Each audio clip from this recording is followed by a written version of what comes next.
The city glimmered with the promise of wealth. Skyscrapers reflected the morning sun like mirrors of ambition. Among them, a black luxury car pulled up outside a bank.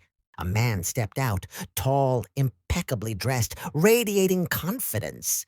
His name was Daniel, a financier who had built his empire through shrewd deals, often leaving others behind in pursuit of profit. As Daniel walked toward the bank entrance, he noticed a beggar sitting on the stone pavement. His clothes were torn, his hair unkempt, and his beard streaked with gray. The man's hands trembled slightly as he held a small tin bowl. His eyes, however, carried an unusual calm, a depth that seemed to have witnessed countless storms. "Spare some change, sir," the beggar asked softly, his voice almost a whisper. Daniel looked down at him, and a smirk spread across his face. "You look strong enough to work," he said loudly. "Why don't you get a job instead of begging?" People walking by glanced awkwardly. A few smiled nervously. Some hurried past, pretending not to hear. The beggar lowered his gaze. "May life never teach you why some people sit here," he replied quietly. Daniel shrugged and entered the bank, dismissing the words from his mind.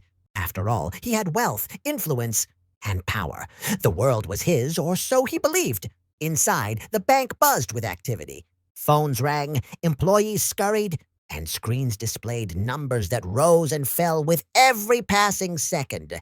Daniel was greeted by polite nods, smiles, and whispered acknowledgments of his status. Money had a language, and everyone seemed to speak it fluently in his presence. But there was tension. Phones kept ringing.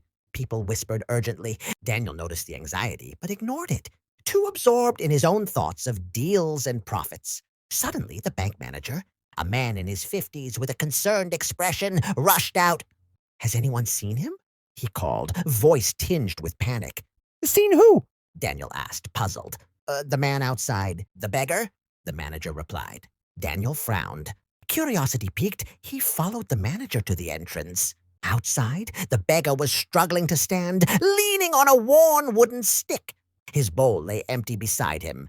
The golden morning light illuminated his face, showing lines carved by hardship, but also a serene dignity.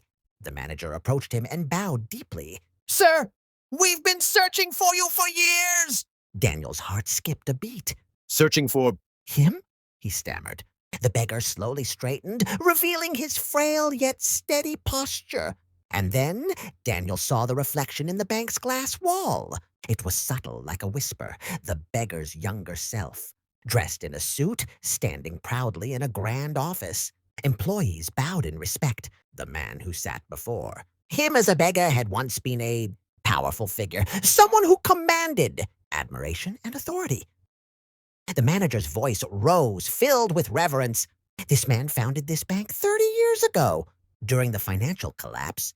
When greed and corruption destroyed countless institutions, he refused to abandon his employees and customers. He sold his possessions, his home, everything, to pay salaries and protect savings. Daniel swallowed hard. His mocking smile faltered. The beggar spoke, his voice calm but firm. "I could have saved myself. I could have walked away and kept my wealth. But thousands of families depended on me. I chose to protect them," the manager continued. "When losses became too great, he took full responsibility and disappeared from public life. He chose silence over fame, character over comfort." Daniel's mind raced. He had mocked this man just minutes ago, unaware that he was addressing someone whose wisdom and integrity far surpassed his own. I laughed at you," Daniel whispered, ashamed. I judged you.